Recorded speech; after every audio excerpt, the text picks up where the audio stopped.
I had a listener ask me about the total axial angular momentum diminishing in the star as it evolves, and I had written a paper here, stellar axial angular momentum during evolution. Essentially, you just plug in the moment of inertia, which is the I, and then you have that multiplied by the angular velocity. So the way the mass is centered in the star, with how fast it's spinning, well, how much mass there is in the star and where it's centered, goes together, and then you have the rate at which it spins. Hi, Celeste. The the the amount the amount of axial angular momentum that young stars have is extremely high, and it diminishes as the star evolves, because when you plug in the equation here, when you figure out the moment of inertia, which is right here, the I is the moment of inertia. So you take the 2 over 5, which is moment of inertia times mass, times the radius squared, and you take that I, which is the moment of inertia, and you multiply it by the angular velocity. You do that, and what you'll find out is that Earth's total angular momentum is pretty high, but I have that as 7.0687 times 10 to the 33 kilograms meters squared to the second. So that's the number I have, 7.06. And I made it as a dimensionless number because 10 to the 33 is extremely large.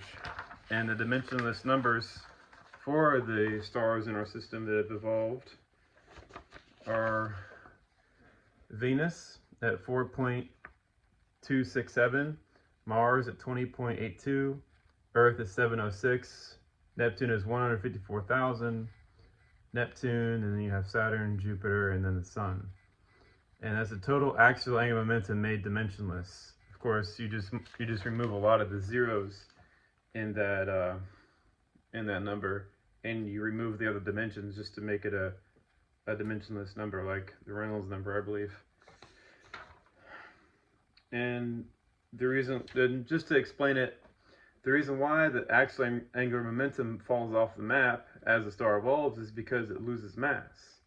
And the mass and the axial angular momentum are both conserved quantities, which means you remove the mass, you remove the angular momentum. And we can see where that happens in this part of the equation up where the where the moment of inertia portion is, the I is. So if you take that number right there, the 6.38, no, that's the radius. When you take the mass right there, 5.97 times 10 to the 24 kilograms, when you make that amount smaller, okay, the moment of inertia, it drops down because there's less mass to keep the star spinning at a fast rate.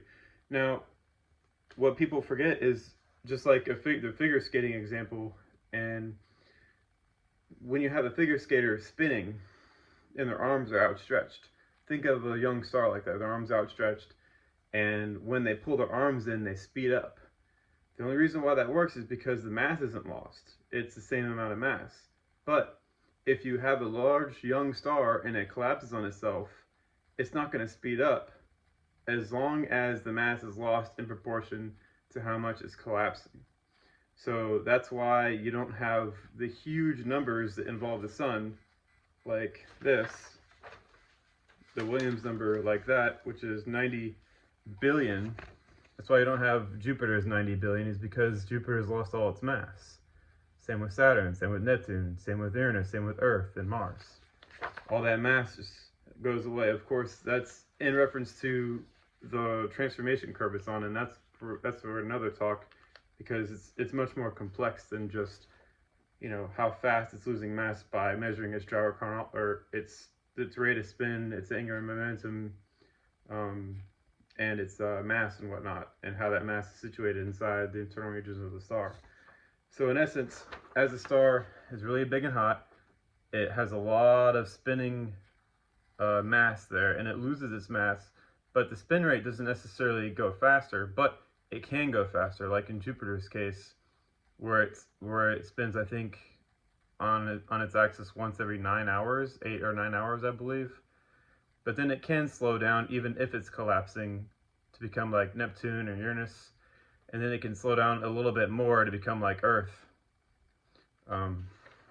even though it's collapsing. And well, the mass rate, the mass loss rate will be different for those because it's in a different, it has different physical properties. It doesn't just eject material like the sun's doing right now.